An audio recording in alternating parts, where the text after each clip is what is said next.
for all of us here on GTV Breakfast, because it's a celebration of many of the people that we totally love and whom we still hold very, very close to our hearts. Today is your day, Cynthia Amafuko-Yeboah. We love you. We call you International because your producing is on another level. Today is your day, dedicated solely to you. Just all our love from all of us here on GTV Breakfast. Also, happy birthday to my very own grandma, 86 years old, strong today. Madam Rebecca Toshitoto, today is your birthday. So you have a very long way to go. Happy birthday to you, Edward Nyakron, as well. And to our TV license ambassadors online who are making our collection such a joy. We wish we could call you all by names, but it will be a tall list and we'll have to spend the next hour and a half doing that. But let me send quick shouts to Kwabena Yeboah and Joseph Pius. I see the work that you do. And the battle between Abdul and Manasseh, keep it going. We'll be announcing new ambassadors very soon. If you are not following our social media handles, you are very behind. The agenda is 1 million by December. GTV Ghana everywhere. Facebook, Twitter, Instagram, TikTok. We are also on Instagram Threads, and you can find us on Twitter as well. So follow us everywhere and pay your TV license *447 *333 hash. That's how you do it. Now we focus on women and the tax imposed on sanitary pads, which has become a topic for discussion on everyone's lips, especially women who find this directly problematic, if I can put it that way. And as the issue of whether or not it will be scrapped keeps hanging in a balance, a lot of suggestions and opinions have been made each day to help us find a sound ground to it. And joining us this morning to address this issue, we have some strong women, and they will help us analyze the situation better. I have Gifty Anosika, who is the CEO for Women in Forex Ghana, joining the table this morning. And she's here with Adeline Beidou, a lecturer at ATU, and also convener for Ghana Women Forum. Adeline and Gifty, thank you for making the time to join us this morning. As women, when we talk about the period tax, sometimes the conversation is, well, once the tax situation is resolved, then all our problems will be over. But we know that there's more to having a period, there's more to having a menstruation than just having the sanitary towels available. Explain to us what your experience is. I'll start with you, Adeline. When is that time of the month? What does it mean for you? Wow, thank you very much, and thank you viewers for watching us. Menstruation or period in a woman's life, it's not easy. You know, it gets to that time and you feel uncomfortable. If you don't get the right, what you have to use to keep yourself, then it becomes, I mean, sometimes you don't even feel like going out. You look restless, if I have to put it that way. Yeah, so menstruation in a woman's time it's really not an interesting something.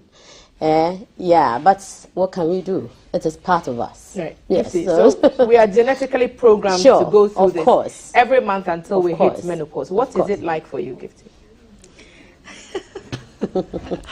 Well, as our women will say, at that time of the month, as is always said by some of our fellow women and the other gender, it's not a very exciting period. I would say that too many mood swings. You want to eat too much. A lot of things go through your system, and it's excruciating enough to go through that for the better parts of your life as a woman, to even think about adding other stresses to it. So the tax, you think, is an added stress? Totally. Why is it problematic, in your opinion, the amount of taxes we have on sanitary towels? It's not just only problematic, it's insensitive. I feel very sad to even for us as a country to come to the term where we will have to even discuss this. This is part of biology. Sure. It's more or less weaponizing biology to fit some sort of mismanagement. I mean, why are we supposed to suffer? I don't totally get the whole drill about the taxation. I mean, I know other countries go through taxation and some of them are rectifying this. World Health Organization is even coming to terms with the fact that it's not just a gender issue or a hygiene issue. It's going towards human rights issues or health issues. So, whilst people are moving forward, we are backtracking and retrogressing, and I don't think it's a good look. If you are going to look at where we are taking our gender empowerment and equality to, this is a whole throwback, and it's very sad. So I've picked a few things. It's not only problematic, it's insensitive, and it's retrogressive because it weaponizes biology. Those are strong words. Adeline, what do you think about the taxes? The taxes are huge. 12.5 on a tax. Sanitary pads are about 20 Ghana. Some sell 25. Imagine the secondary school lady or girl. I deal with women, the university women. It's 20 Ghana. It's not easy for them. It's not easy for them. So a lot of them are using other means to solve the situation when it comes. So we are here to plead that the taxes, something must be done to it. If other countries are able to go tax-free on sanitary pads, then I think Ghana can also do that, because it's not the fault of a woman to go through that period at that time. And so we are not supposed to be taxed on what we use to keep ourselves. Because of the tax and the amount, 20 Ghana, which a secondary school or JSS school lady cannot afford, a lot of things are happening. They are using, at first we were using rags and other stuff, and now there has been innovations and stuff, and now it's hygienic for us to use pad. And now these taxes have been put on the pads. How do we expect, some of us we can buy, but since we're dealing with young ladies and stuff, we get a lot of complaints, a lot of people asking us to buy the pads for them. So taxes. There's a conversation about making the pads available at public places. You lecture at ATU, and Gifty, you are a CEO. So make the pads available for the most vulnerable within your space, and then perhaps the dependence or the urge to use immoral, illegal, unpleasant means to get sanitary materials would be minimized. Do you think we could do that, Gifty? What do you think about making these materials available for free to the most vulnerable? Sweetheart, I think it's easier said than done. All right. Majority of the people we are talking about are mostly in the rural areas. Some of these facilities probably could benefit the people in the cities like Accra and the capital regions. What about the people in the village? Our logistical system is nowhere to even talk about. So we have a long way to go. Subsidies and scrubbing the tax is the most prevalent. Is the most, you think it's the most appropriate? Yes. Let's put it on the screen. We'll find out some of the taxes that have been put on the sanitary towels, and there's a breakdown of it that our online team put together with a 20% import. Let's put it on the screen, please.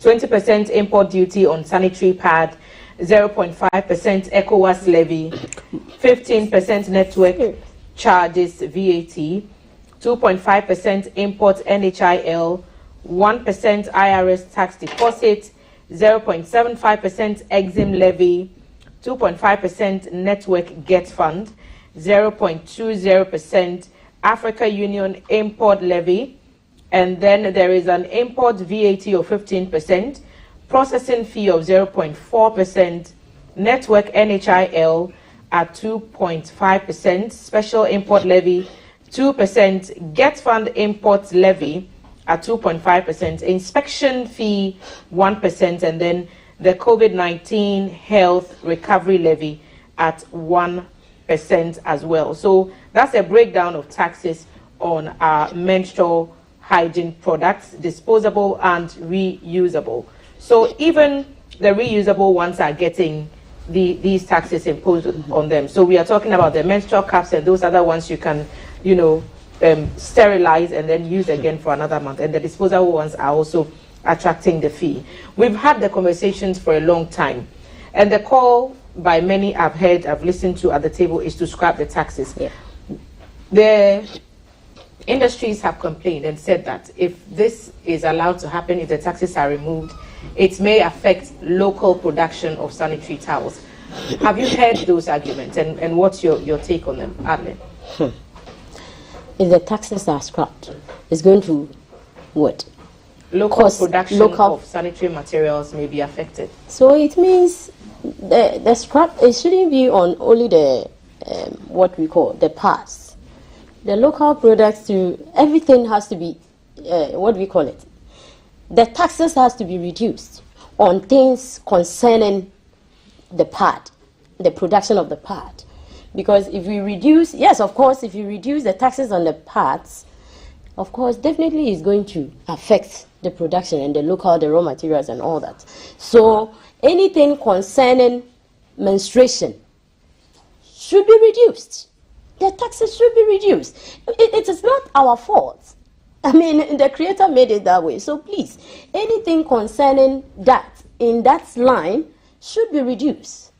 Yes. We engaged, Gifty, we engaged, you are in Forex, we engaged GRA officials here a while back, and we put the question to them about the taxes on sanitary towels.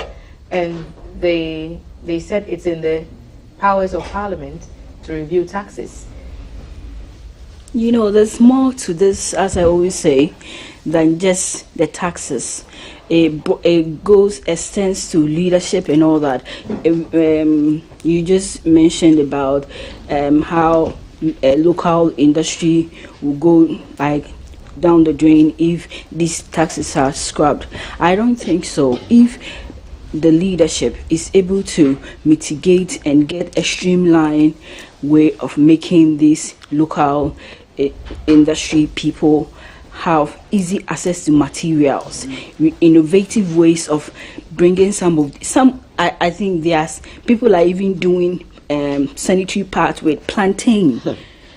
Africa has a lot of plantain. In fact, Ghana has a lot of plantain. We could research into that area, have a lot of these people going there, introduce these sort of innovative ways of creating and making it cheap for us, rather than trying to, something that is perennial. We are trying to have a shortcut. We are always running towards the shortest way possible for whatever reason, and that is what is always making us have problems. Instead of dealing it from the root, we always find the shortest possible way to clean our names or make it look good. And every time that happens, it always comes back to the locals. We are already suffering and we have to top this. So I feel like this has to get to the root. If leadership is good stuff are put together for people to be able to engage and get a lot of industrial ideas to how they can be able to bring about some of these things without importing, we wouldn't be here talking like this. So it comes from somewhere, and then we need to really sort of look at it in that perspective. They do mismanagement. It comes down to the people, and we pay. Because when it comes to these taxes, I don't think none of the leaders will be paying. It comes back to the locals. But once you are importing, once it's coming through the ports, once you are getting them from somewhere, those taxes, from what you saw us post on the screen, yes, they will be collected at the point of entry. So it does not matter. I would think it wouldn't matter if it was somebody who is a leader or not. But whilst we are talking about scrapping the tax, the talking has been going on for a long time. Yes. What should we be seeing about the action, on the action side? What do we expect to be happening beyond these periodic conversations that we have about the taxes being we need more advocacy and campaign. Look at how people campaign for others. I mean, the women are not as loud as, we are not portraying as much as the aggression as to why we don't want the tax. I think the passive-aggressive way we are dealing with it. It's not giving us whatever feedback we need. We need more. Yeah, we need more women, strong women. I mean, leaders. It's too sad that we don't have enough women in parliament to talk for us, right? So there's 20 on each side. That makes 40. Sorry? Yeah, that's still. There's 40 MPs in parliament.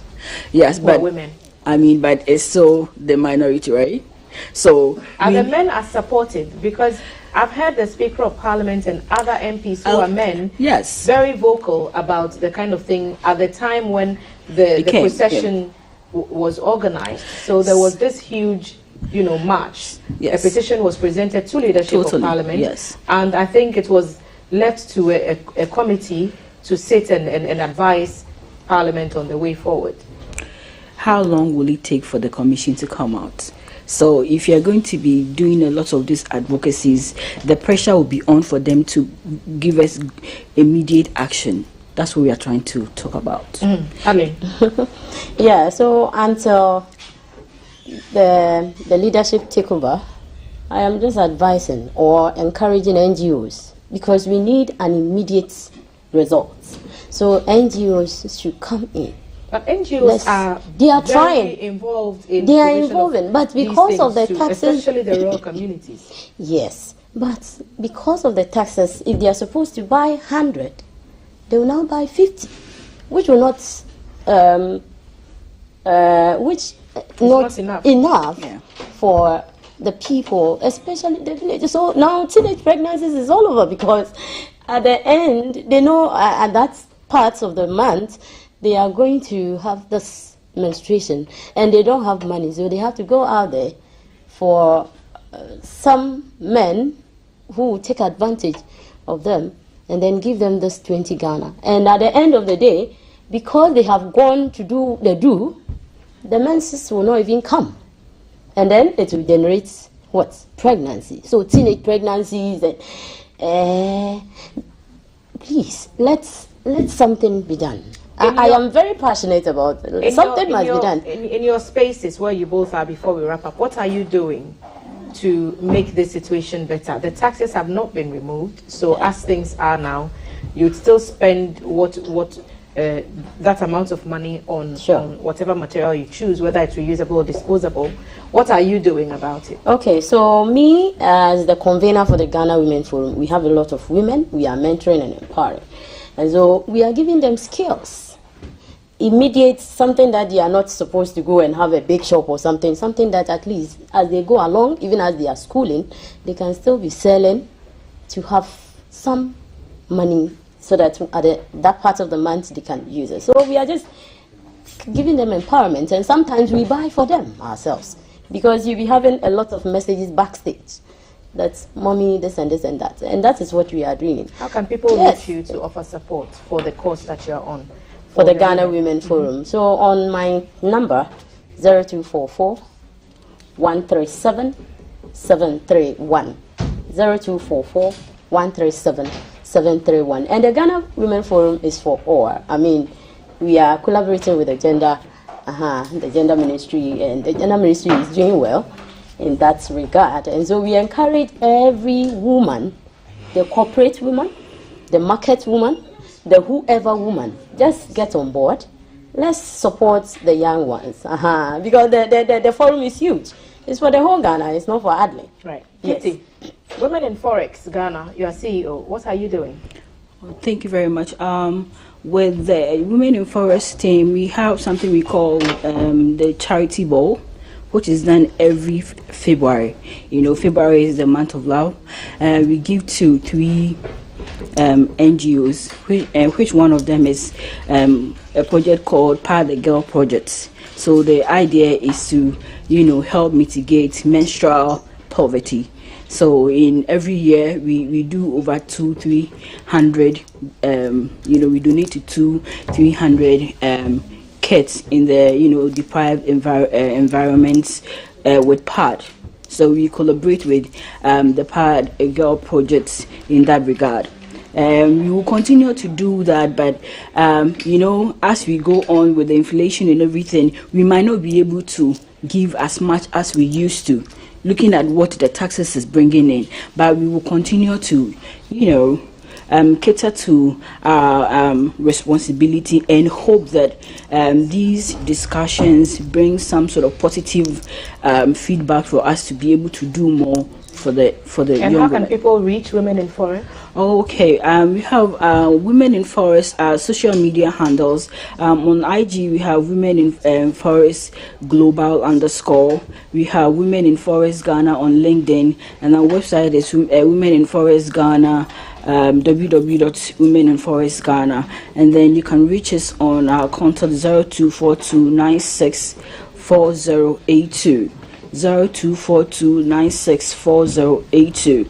We do train and then we do give out to the society. So we encourage some of these women to, come on board in case they need any sort of help with regards to this menstrual buhaha and then any other thing regarding digital skill and financial skills. Gifty, thank you for making the time. Gifty Ano Sika is the CEO of Women in Forex Ghana. They have a charity ball every February where they donate with the help of NGOs involved in the Pad a Girl project to supply menstrual products to girls in deprived communities. Reach out to them across their social media handles, Women in Forex Global, or on their website, Women in Forex Ghana, www.womeninforexghana. The number is 0242964082. Women in Forex, you can reach them there. Gifty, thank you. Adeline Bedu is a lecturer at ATU and convener for Ghana Women Forum. They are also involved in skills provision for women, and they help women with skills so they can make a living for themselves and be able to afford the crucial item that they need every month at the time of menstruation. You can reach the Ghana Women Forum through Adeline Bedu at 0244-137-731. Ladies, best wishes to you and your tasks as well as you go about doing them. We'll be taking a quick break, and when we return, there's sugar to spice up your midweek. Again, happy birthday, Mrs. Cynthia Amafuko-Yeboah, Madam Rebecca Toshito, to Edward Nyako at the GBC newsroom. We love all of you. We hope you have a swell day. I am Thelma Taki. Enjoy the rest of your day. We'll be back after the break.